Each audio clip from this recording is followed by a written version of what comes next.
coping with change and coping with conflict. We've already dealt with things like pride and anger, bad language, unsupportive language. Anybody want to take a gamble here on what's number 4?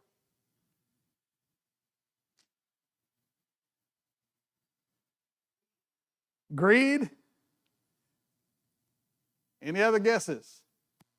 And again, for those who may not have been here before, this was a survey done at a church in Oklahoma where they asked the members of the congregation, what did you deem the 10 sins and struggles that the members of the church are dealing with? And I looked at this and I thought, hey, these are pretty good. Number 4, anybody?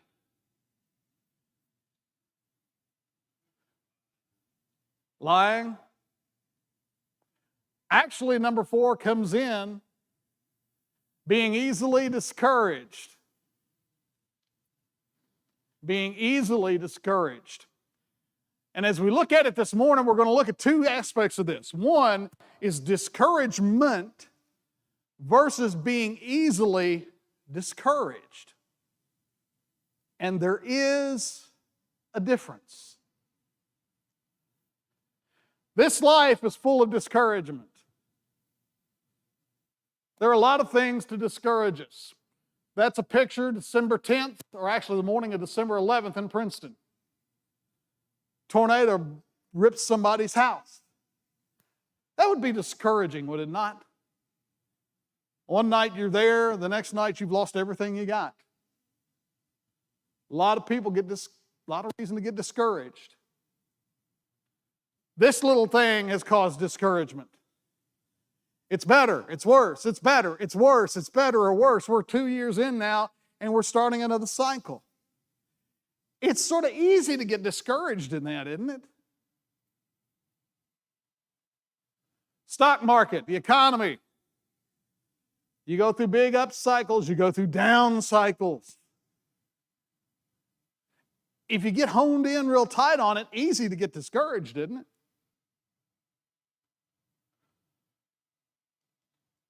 The Buffalo shooting, the grocery store.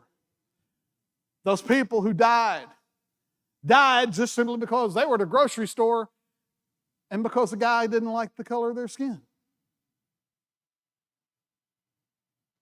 Things like this in our world, it gets easy to get discouraged.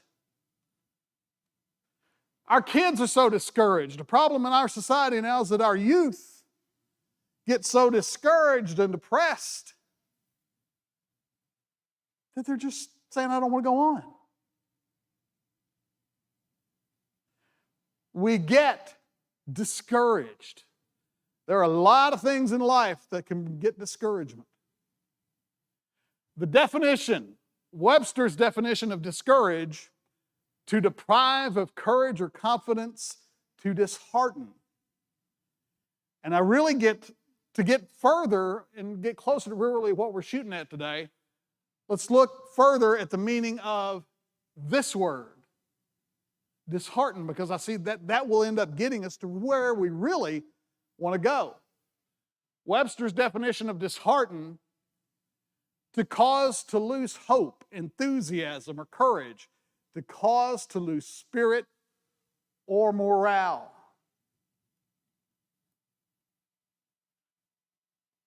How many of you have ever lost your enthusiasm? Ever been in a time when you lost your hope?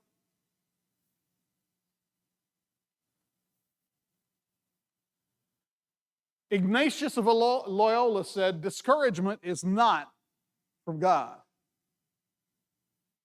When you get the feeling of discouragement, remember that. It's not from God.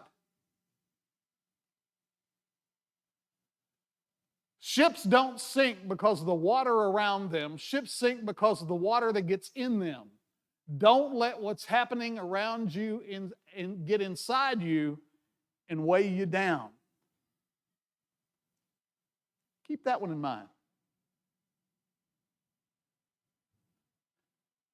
Discouragement is the opposite of faith. It is Satan's device to thwart the work of God in your life. And this one I really liked. Don't be discouraged at seemingly overwhelming odds in your desire to live and to help others live God's commandments. At times it may seem like David trying to fight Goliath, but what? Remember, David won.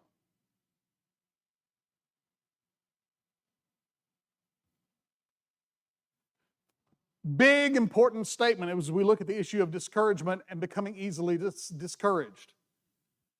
Christians are not immune from being discouraged. It happens to the best of Christians. And I think sometimes there are some that get into the thought of, because that we're Christians, we don't get discouraged. And I think that's part of where we get into the problem is we think when we are discouraged that it's a weakness in our faith, when that's not necessarily the case. Any of you never, ever, ever get discouraged? Anybody never get discouraged? We all get discouraged. Quote, there is this unhealthy and unbiblical push to deny the very real truth that sometimes life is very sad, very difficult, and very, very discouraging. It just happens. We all have things happen to us. Even Christians go through tragedy.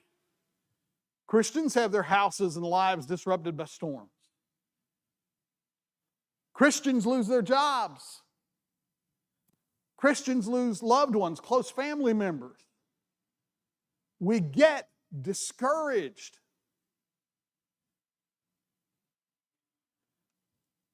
Anybody ever hear somebody tell, and meaning really well in doing so, tell somebody whatever's wrong going on in their life, oh, well, it's God's will and it's God's plan for this to happen. That's not necessarily true, is it? Because if everything that happened in this world, in this life, were God's will, everything would be perfect. Sometimes things that happen are not necessarily in accordance with God's will. Some people actually feel guilty because they feel they ought never to feel discouraged as Christians. Discouragement is a natural feeling caused by adversity.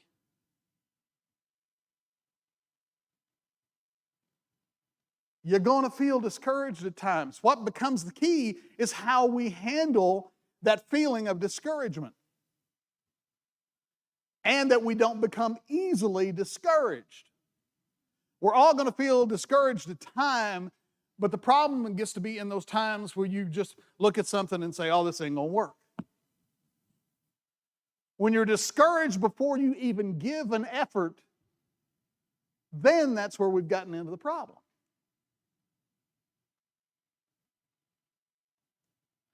The key is to not allow this feeling to lead you into a loss of faith or hope or love. It's okay to feel discouraged. Don't let it dominate and rule your life. The problem begins when it takes away your sense of hope, or it reduces your faith, or it takes away your love for someone else. But we have to recognize that it happens. Don't let discouragement turn into despair.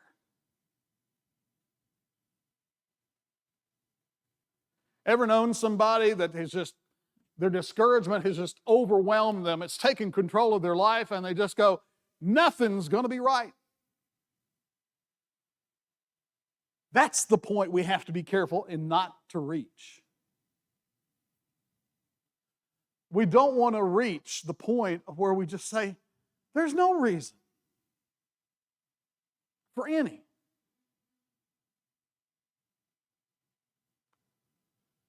Discouraged versus easily discouraged. We're going to look at the difference, and we're going to look at how we try to stay away from getting easily discouraged. Now, we'll talk a lot more about discouraged and how we fight being stuck in discouragement. And while the number 4 reason was being easily discouraged, I think if we learn how to deal with discouragement, then we avoid being easily discouraged. Being easily discouraged is different than simply being discouraged. Remember that. Being easily discouraged is different than being discouraged. Being discouraged is a feeling that comes with renewed failure, consistent adversity, repeated rejection, and loss. You get discouraged, but you keep pushing on. Being easily discouraged is becoming negative and unsure at the first sign of trouble. It's giving up without even making an effort. To use an old boxing adage, when you throw in the towel before you even step in the ring, now you're into easily discouraged. What are some things that can discourage us?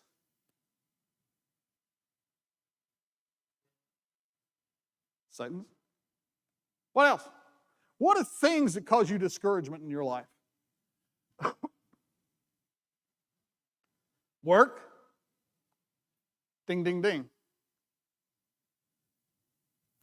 Work can discourage us. Whether it's workload, whether it's work situation, it can be discouraging.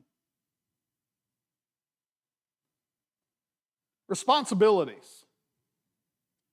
Home responsibilities, work responsibilities, church responsibilities. Anybody ever just had so much stuff from so many different places that you're like, I can't do it. You know, you got a work project. You got something that's going on at church. You got a construction project at home. You're involved in the Rotary Club and the auction's coming up. It's enough to make you at some point throw up your hands and say, sit. Information. On occasion, turn your tablet, turn your iPhone, and turn your computer off. Can you overload yourself on information? Let me tell you, for over the past couple of weeks with everything that's happening, you can overload and get yourself discouraged. Russia invades Ukraine. Russia threatens Finland. Virus numbers starting to tick back up. Economy ticking back down. Sometimes you just need to check out because there's enough going on in this world. It's easy to get discouraged. Make you sit in your room and just go, I'm not leaving. Emotional stimulus. Sometimes we get so much emotion stuff going on, it's just, whoa. It can be discouraging. Life in general. Just life stuff can be discouraging. Clothes washer breaks down. Oh, got to fix it or get a new one. Car needs an oil change. Oh, flat tire on my son's car or daughter's car. Sometimes life stuff comes at you fast and furious enough, it's easy to hang your head on that.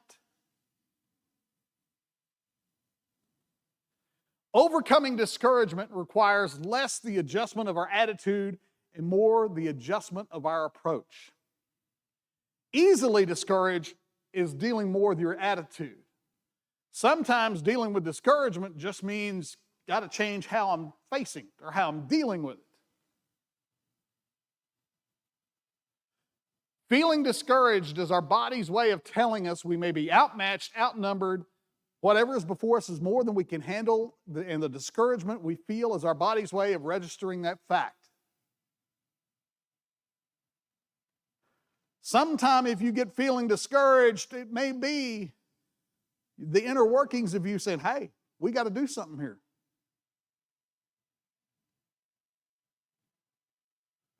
Dealing with being discouraged. 1, recommit sometimes is what you need to do. Maybe you've been dealing with a project, it's gotten priority leveled or whatever, and you just haven't been quite as committed to it, but it's still staring you there and you get discouraged. I can't get it done. Maybe sometimes it's a recommitment that it takes. Maybe it's something in the church and you're discouraged because you feel you're letting others down with what you're doing. Maybe you just need a little recommit to it. Re-examine. Sometimes you need to step back. Maybe I need some help. Maybe I need to take a different approach. Sometimes you just need to step back from whatever's getting you discouraged and say, oh, let's think about this a minute. Relax. Sometimes you just got to completely back off of it. How many of you have ever had a situation where you had something going on, you couldn't figure out a solution? Maybe it was a work problem. Maybe back in the days when you were in school, it was a paper or a project. Maybe it's a church thing, whatever. How many of you have ever had a time you said, I'm just going to lay it down, I'm going to go do something else? And then while you're doing something else, the solution comes. Sometimes you just need to clear your brain and step away from it. You know, sometimes the old adage is you're too close to the situation. Step back. Relax. Take a walk. Take a drive. Go fishing for a little bit. Sometimes the recharge and re-energization will help. On the relaxing part, know when to take a break. If you're getting discouraged, sometimes you just got to know that it's time to take a break. Know your limits. Some of us, and I'll raise my hand on this, some of us don't know when we need to take a break or when we've hit a point that we need to stop for a while. And what happens when you keep going on and on and on and you're not making the progress you want to is the discouragement then sets in. And then ultimately know this. No matter what has you going, no matter what has you discouraged, who's in charge? What was that, Jesse? God's in charge. No matter what point you have reached in your level of discouragement, ultimately God's in charge.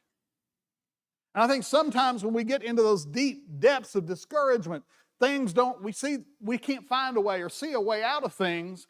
We've forgotten that God's in charge.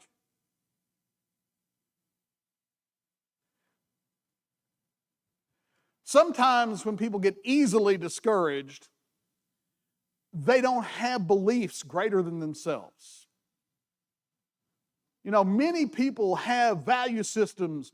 They have systems they can root in that even when times get tough and really deep, they have something they're anchored in.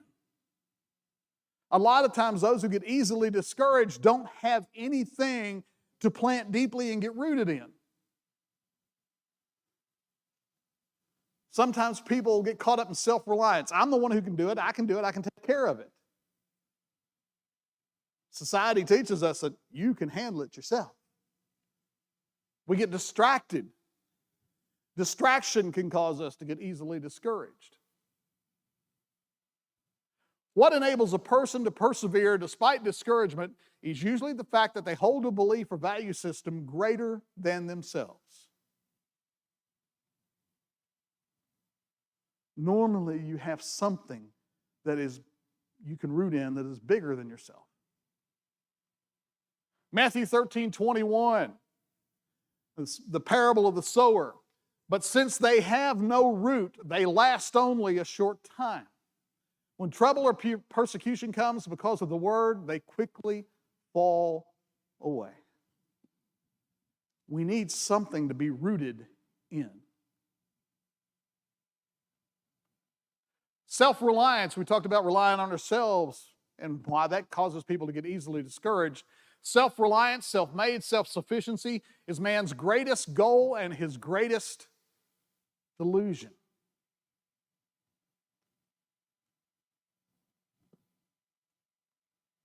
Psalms 44:3, it was not by their sword that they won the land, nor did their arm bring them victory. It was your right hand, your arm, and the light of your face for you love them. What happens when we put too much emphasis and we feel too self-reliant?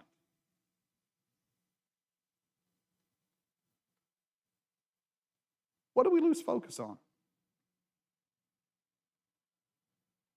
Where we stand in life, what we have is that not from God?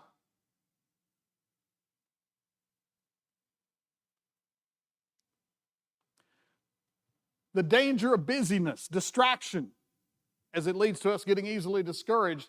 The danger is that in the world, that it leads us to distraction, and distraction ultimately leads to discouragement.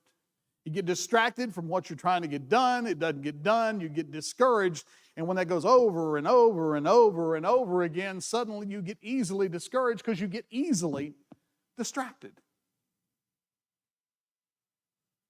Matthew 13:22, back to the parable of the sower. The seed falling among the thorns refers to someone who hears the word, but the worries of this life and the deceitfulness of wealth choke the word, making it unfruitful. What are some biblical examples of discouragement? And there are some. Job. Job felt discouraged, didn't he? He felt discouraged with his wife and friends. Of course, you look at that story about Job, when you go with his wife and friends, who needed enemies? Job felt discouraged with his wife and friends. Elijah became discouraged with life circumstances. The disciples felt discouraged after Jesus was crucified.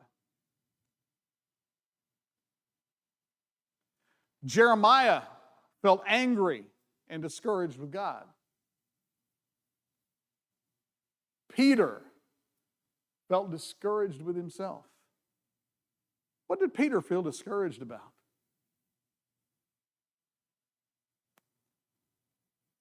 Peter gave this bold and bravado statement, I'll be there, Lord, and I will never fail you.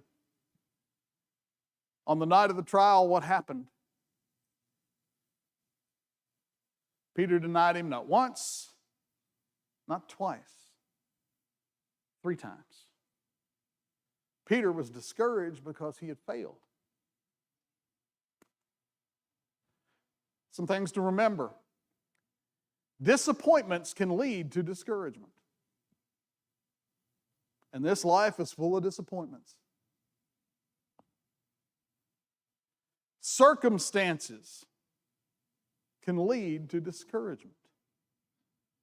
A lot of people during the time of the pandemic found themselves job situation, some without a job, the job's changed, it's not the way it used to be. Your circumstances can lead to discouragement.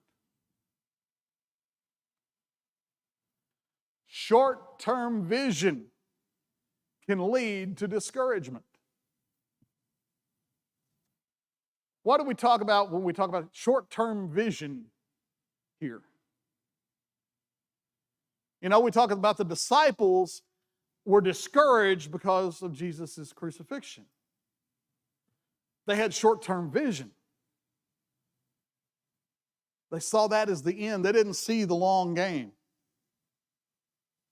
Sometimes we get focused on the here and now, and we get discouraged because we lose sight on the ultimate goal. We need to keep our vision looking forward. Expectations can lead to discouragement.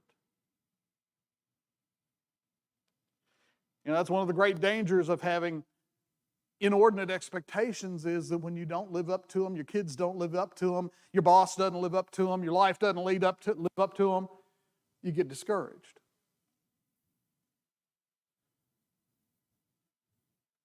Writer I came across, Leslie Vernick, had some ways to deal with discouragement. I thought they were really good.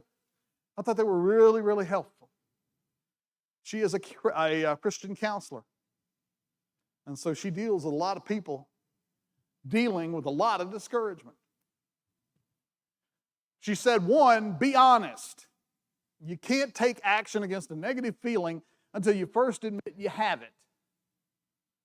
A strong Christian is not someone who never experiences negative feelings. It's someone who has learned what to do with them when he or she has them and knows how to process them biblically. Remember this, a strong Christian is not someone who never experiences. It sometimes rankles me a little bit when I hear somebody say, oh, just cheer up, it'll be better. You know, not necessarily. Sometimes we just got to fight through discouragement. But we have to recognize that discouragement can be a problem for Christians.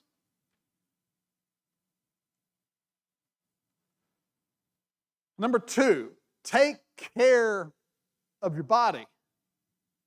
Didn't know we were going to get into physical fitness this morning, did you? Take care of your body. If your body isn't working, your mind, emotions, and will are also weakened.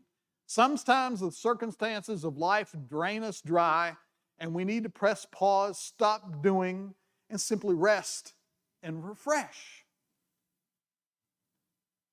What did Jesus do on occasion?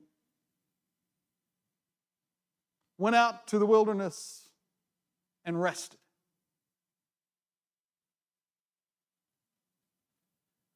Somebody open 1 Kings 19 and read verses 3 through 8.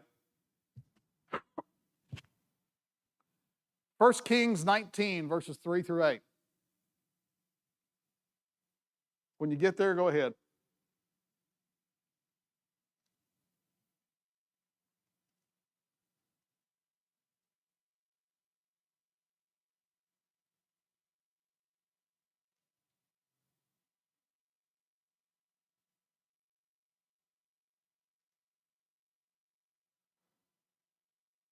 You got it there, Jess?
Thank you, Lester. You know, there at the beginning, Elijah, he sounds pretty discouraged, doesn't he? Just take me. I'm done. But even here, he's told what? Eat. Rest. Do we as Christians ever push ourselves sometimes too hard? And not recognize that sometimes we just got to take a step back. We need to be able to identify when we need to take a break so that we don't get discouraged, because physically, if we are burned out, it's going to be a whole lot easier to get discouraged. Number 3, pay attention to your thought life. Maturing as believers means we learn to think truthfully. It's crucial we pay attention to what stories we're telling ourselves, about others, about God, or a particular situation, and whether or not those stories are actually true. Can we talk ourselves into discouragement? Can we talk ourselves into a funk to where we're like, I don't want to try, it's not worth it? And many times what we tell ourselves ends up not being the factual situation. Many times we create something that's far worse than it turns out to actually be, but we get to the point we talk ourselves into a deep, dark despair, and we throw up our hands. We get easily discouraged at that point. Pay attention to what you put in between your ears. How you talk to yourself and about others. Remember to see life out of two views. We talked about the short-term view. Even Paul in some of his writings acknowledges there are trials and difficulties and discouragements going on now. We can't just put those under the rug, but we still need to keep our focus on the distance. We need to see life out of two views. One is the now, one is the eternal eventual. We don't discard when somebody feels discouraged. We acknowledge that somebody has a feeling that's causing them to be discouraged. But we don't lose focus on the end and the prize. And another way to deal with discouragement, draw closer to God. When you're feeling discouraged, spend a little more time in prayer. Spend a little more time in the Word. Spend a little more time in quiet meditation. Maybe it's sitting out, overlooking, the terrain and just sitting there with a cup of coffee and just letting your mind meditate on God. It will help you deal with discouragement. If we linger in discouragement, John Bloom, writer, wrote this, and I thought this was a powerful statement. If we linger in discouragement, it can be costly. Its sense of defeat and hopelessness saps us of energy and vision. It can consume a lot of time. It can keep us from doing what we need to do because we don't want to face it. And it can be contagious, weakening others' faith. It can be contagious, weakening others' faith. If we end up in that area being easily discouraged, it not only impacts us, it can impact those around us. We talked about a couple of weeks ago, 3 weeks ago, about one of the sins being not being involved, not being at church when you're supposed to, and that you not only short yourself by doing that, but you short others by being a blessing to them when you're there. Here, the discouragement not only impacts you, but it can impact the faith of others. If you get easily discouraged, it can impact others. John 14:1. Do not let your hearts be troubled. You believe in God, believe also in me. Do not let your hearts be what? Troubled. John 16:33, I have told you these things so that in me you may have peace. In this world you will have trouble, but take heart. I have overcome the world. In those times that you begin to believe that maybe your faith is being weak because you're a Christian and you're feeling discouraged and you're thinking, I shouldn't feel this way, look what he says here. In this world you will have trouble. Somehow, mistakenly, there has been this belief that it's developed among many Christians is that once we become Christians, life gets easier. It doesn't get easier. We still have trials. We still have difficulties. We still deal with the things that everybody else deals with. The difference is we have a hope that carries us through it. We have the hope that should overcome our discouragement. We're going to get discouraged, but when we keep our vision not only here, but looking forward, we see the hope that we have to get us through. Joshua 1:9. Have I not commanded you, be strong and courageous? Do not be afraid, do not be discouraged, for the Lord your God will be with you wherever you go. Doesn't say the Lord's going to be with you all. He'll be with you on Monday, and he'll be back with you on Friday. Doesn't say he's going to be with you when you're in Hoptown, but not with you if you go to Madisonville. It says the Lord will be with you where? Wherever you go. In the depths of your discouragement, when you're feeling like it's hard to push through, the Lord will be there with you. Don't give up. Don't get easily discouraged. The Lord himself is who goes before you. He will be with you. He will not fail you nor forsake you. Don't be afraid. Don't be discouraged. Deuteronomy 31:8. Matthew 11:28, come to me, all you who are weary and burdened, and I will give you rest. When you're feeling discouraged and tired and worn out, take it to the Lord. Just hand it over. 1 Peter 1:6, so be truly glad, there is wonderful joy ahead, even though you must endure many trials for a little while.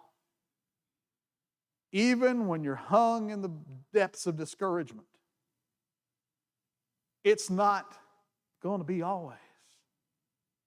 One of these days, it will be a blip or less than a blip on our radar. When we reach heaven, when we reach eternity, the trials of what we've gone through are going to be nothing.